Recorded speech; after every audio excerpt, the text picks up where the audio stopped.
Hello, angels. I hope you're having a wonderful, splendiferous day. I think I am. I hope. For the past few weeks in quarantine, I've been researching a bit about makeup and skincare and a tiny bit about hair care. Listen, I only have so many hands and so many hours in a day, so I set small goals for myself, and hair care will get more love eventually, I promise. However, today I want to talk about skincare specifically. I want to talk about how to cleanse. Now, I will be catering to combination skin because that's what I have. I have an oily T-zone, especially my nose, and in the winter I get dry patches around my lips and around like these nostrils. I also wear a decent amount of makeup daily-ish. I also shave a lot. And I mean, it's been a weird time, so my routine has been pretty on and off, but you know, that's my skin. In this video, I'm going to talk through what I have learned about cleansing and what cleansing products I'm currently using. But why watch me? Why pay any attention to what I have to say? Well, if you are unfamiliar with me, my name is Samantha, they, them, she, her, and I've been a freelance makeup artist on and off for a couple years. I have lots of makeup artist friends because I think like minds get along, and I also love to research. In fact, I taught research practices at the college level, and if I can teach undergrad and graduate students how to research,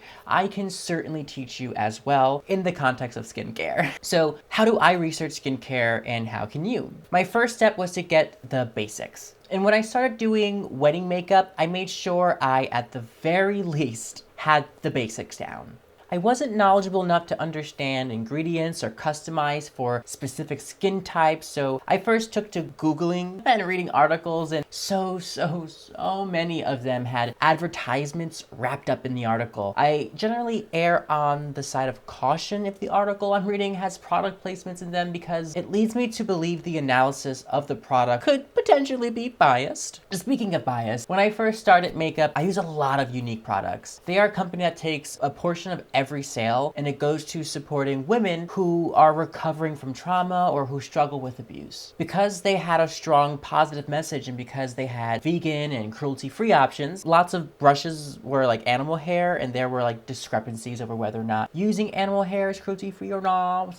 But because of these reasons and because I had up till then only used drugstore products, I was convinced that every product that was labeled luxury was in fact better for my skin. And yeah, a lot of their products absolutely were. But I had a client once who asked what ingredients were in whatever product I was using, and their response when I looked at the package and read it out to them was like, yeah, I don't want to use that on my face. Can we skip that? And it sparked like a deficiency in my knowledge of skincare. This prompted me to start researching. I tried watching makeup courses, those online classes, especially like the the free trial ones or the free deliverable that's supposed to convince you to buy the full course. I never did buy any of the full courses because I was just never convinced enough that I should be trusting them. Even when they noted that they'd been in the makeup world for however many years, they just did not build their ethos and pathos, meaning their like credibility and trust that they were in good faith. I often felt everything was like a money-making gimmick at a time when I had very little money to spend because I was trying to build a photography or videography studio. I wanted to be a makeup artist and I was just an adjunct professor. It was a lot of high cost and low return, and if it weren't for my incredibly cheap rent at the time, I would have been just swallowed up by that poverty. Not a single one of those videos ever talked about budgeting and what realistically the average person has in terms of money, so I didn't trust them enough to give them any of mine. So instead, I went to YouTube and had to weed out all the influencers who only talked about skincare if they were sponsored, if they were an affiliate for whatever product they were using. Now, I say this and I'm fully an affiliate for a company, but it's only one and it's local here in Philly and it's Black owned. I've met the owner, I've worked with the owner, I have a great rapport with her, and I want to see the company grow and succeed. And because of COVID-19, we all know small businesses need the support, need the advertisement because people have kids to feed and families to take care of. I'm not out here repping giant conglomerates. I only work with small businesses and I have a special place for them because I've seen small businesses fail and just derail people's lives. For example, there was a company that I love, and it was predominantly run by like just one woman. And when she was diagnosed with some health concerns and had to take time off, the company fell, and the community she had worked so hard to build kind of fizzled out, and it was really sad. But back to the main point, I was careful when watching YouTube videos, and I found folks like Hyram or the Welsh twins, James and Robert Welsh, and others, but I particularly like these guys because they identify within the LGBT community, and they have all been incredibly cognizant of pricing. They're forthright about what they are affiliates for. They're clear about what they get as gifts, and they have careers in what they're talking about, and it doesn't feel like they are trying to make a buck off of us. And it feels like their intentions are to educate and build community rather than plug all their affiliate links. Sorry, I keep looking down. I'm like looking at this camera to make sure it doesn't turn off. It keeps turning off on me. Also, they show many products on screen and talk extensively about their experience with those products. For me, at least, their ethos or credibility is pretty sound, and because I feel a bit connected to them because we are all kind of in the same boat. We are queer people genuinely trying to educate because it feels good to do so, and there is more reward in that as opposed to just money. So that was a lot of words to say. I am convinced.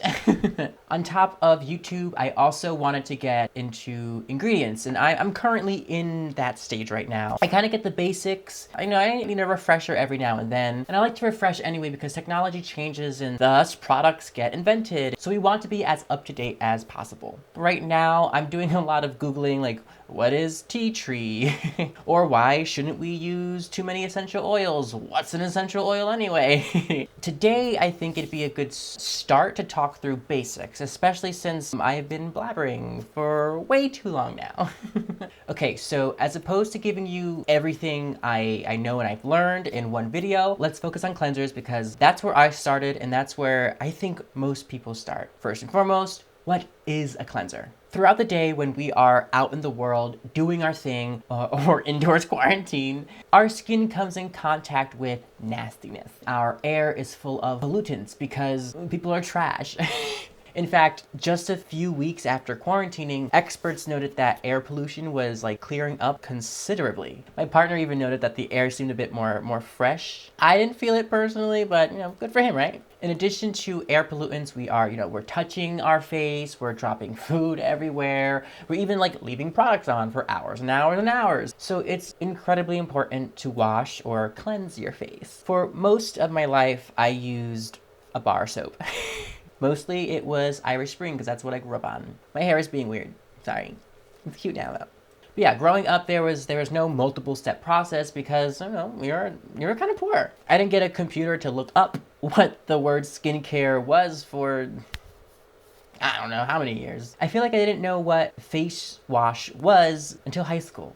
And even then, what I used was like the cheapest products on the shelves, because that's what most of us did. So for this huge chunk of my life, I was just drying out my skin every night. Oh yeah, I was only cleansing whenever I showered. So like no AM, PM cleanse, but just like one product per day.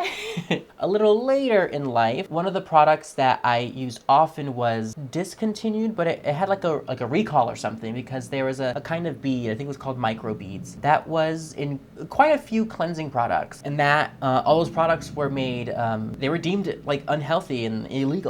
This got me thinking, oh God, what skincare am I supposed to use? So thus began my attempt at trying drugstore product after drugstore product, and I was never incredibly convinced that what I was putting on my face was healthy, especially in college when I felt comfortable enough to wear makeup. And at the time, I was working either like 2 or 3 jobs depending on the year, and part of me feels like I took an extra job just so that I can try makeup, but I also wanted to be passable as a woman. Gross, I hate saying that out loud. But I thought if I'm going to be pretty, and if I'm going to get like boys, or really anyone to like me, I needed to be like fresh face and not not too cringy to look at. I know that sounds so bad. Oh. But I tell you, I used to stare at the mirror and like see my redness or my bumps or my facial hair that just never goes away no matter how much I shave. It would just tear me down, and I spent like days crying. Whew, that's a rough time for me to relive. Geez, I'm talking so much. I'm so sorry. No, this is actually my content, and I'm making it for folks who want to hear it, and if that isn't you, then that's fine. Anyway, it was at this time where I learned about the combination of pollutants and also natural oils and sebum and such. What I learned was that our skin is this layer of our body that actually takes a lot of abuse from our own bodies and from the world. So imagine this paper towel is our skin. We might, put some makeup on the outside, any products like skincare, sunscreen, all that. But on the other side, the parts of the skin we don't see unless we rip open our skin. Ugh.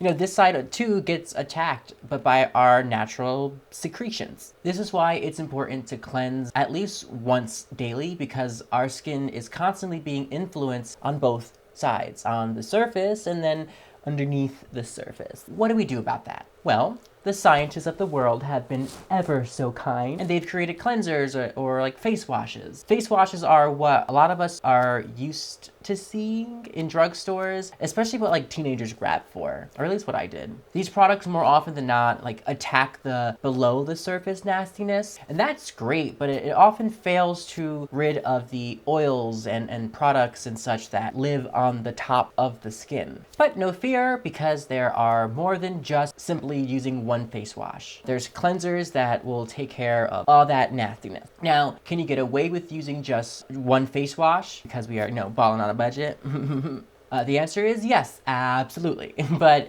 you're going to want to do the research necessary for your skin type and what you consider your skin issues. So will a single face wash solve all your problems and fill every one of your needs? Odds are probably not. And that's unfortunate, but maybe someday we will have the technology to get there. Now, especially for folks who wear makeup and for folks who wear sunscreen, which really should be everyone, the best bet for us is to start with a cleanser first. What a cleanser does is breaks down the makeup, breaks down the sunscreen, and breaks down the pollutants. It will move or lift all that gunk from your face and pores. For me at least, these are often oil-based. But they can also be creams. There's micellar water is a thing. In my experience, because I haven't experimented all that much, or at least maybe not as much as others, most of my cleansers have been oil that, breaks down the gunk. However, it does not necessarily remove the gunk from sitting on your face. It lifts it and separates it from the top layer of skin. And now you have to take that layer off your face. And using just water isn't going to do that. In fact,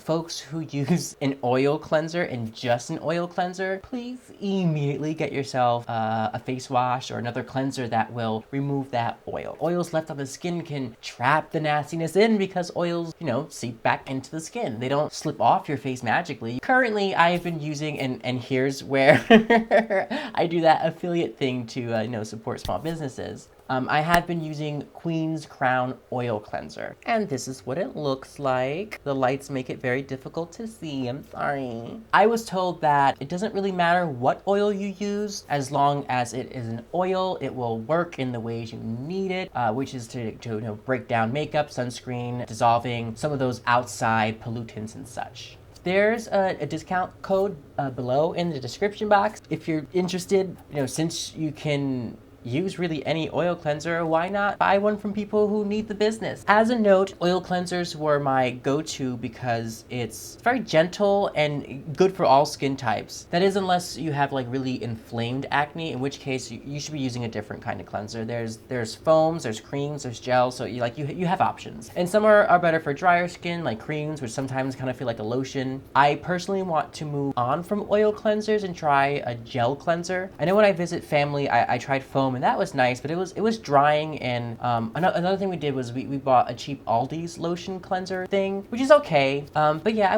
would really like to experiment, and when I do, I will update you. So I'm gonna put my hair up and do this oil cleanser, John, right? And I'm just going to wet my face first. Here we go. Also, please wash your hands before you start this. Just please. It's gonna go. Not a whole lot. I'm gonna rub it in the hands. And I start by just kind of patting it all over the face and then rub it around. So yeah, I want to distribute it first and then rub it around. I add some water in here. And it might look like I'm scrubbing really hard, but I'm not. I'm being rather gentle. Following this step, I use a micellar water, which I think is considered a cleanser. Yeah, cleanses and soothes. But yeah, I use this whenever I have makeup on. I especially like it for eye makeup because it's really gentle around the area of the eye where the skin is most sensitive.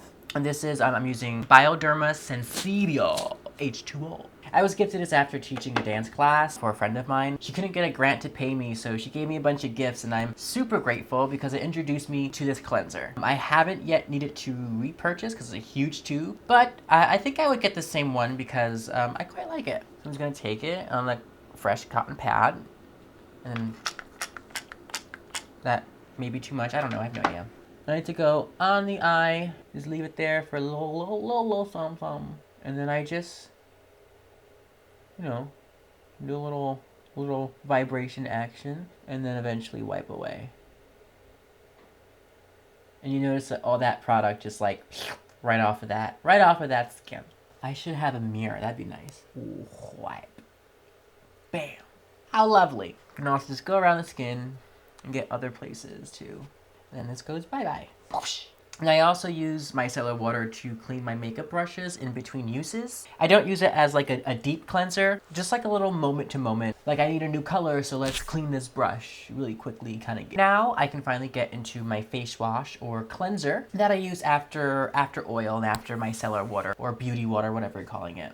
I've tried Neutrogena, Clean and Clear, random brand stuff. Right now, I've just been using Queen's Crown. It's my favorite at the moment, but I know I'm going to move on pretty soon. In fact, I have a shipment coming in, but because of the pandemic, it's just taking forever. I will update you, but right now, I'm using this product. Where is it? This product. It's so hard to see. And this has been my favorite to date because it never leaves me like overly dried out like the ones I'm used to growing up. It never causes me irritation. There's never red spots after I use it. There is some smell, but the smell it's very natural smelling. Now the product that I bought online that's coming in is quite pricey, but this product is priced, I think, pretty decently. I'll leave a link below, and if you are one of those folks who need to save every penny, please use a discount code, not for me, but for yourselves. I also say these products, both of them I've showed you so far, last very long. At least for me. Both me and my partner use this, and pretty sure it's been more than half a year. Yeah, at least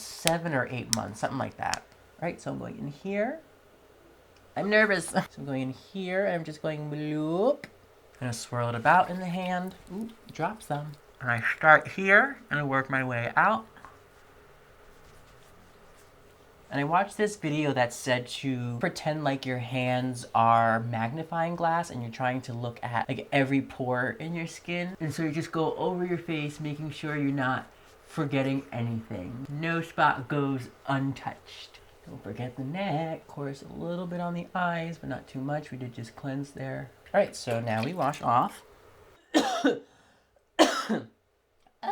I talked a lot about the basics of cleansers, maybe a little bit too much about me, and I gave you some product to use with discount codes. I think that's pretty good. I do promise that I will update you when I experiment, because if I were a viewer, that's what I would want. Thank you so much for joining me today. I hope you learned a thing or two. I am more than willing to answer questions, and if not, maybe refer you to someone who can answer your questions. I'm going to just finish up my skincare with this toner or essence. Is it an essence? Is it a toner? Toning mist, flower and plant essence. Maybe they're the same thing. I don't know. Then I have this awful moisturizer with this awful scent. It's just disgusting. This random nighttime cream. I don't know what this is either. It was just cheap at Aldi, so I got it. And very last, I have Balm that I quite like for my lips. It's cute. It's also from Queen's Crown. Discount code hey. And then I also have these things from e.l.f. I have no idea what they are. Don't ask me. I don't. They say antioxidant booster drops and hydrating booster drops. Maybe they're serum. Their makeup thing. I don't know. I don't know. That's what I have for you today. I hope you enjoy the rest of your day or the rest of your night, and I will see you in Cyberland. Bye-bye.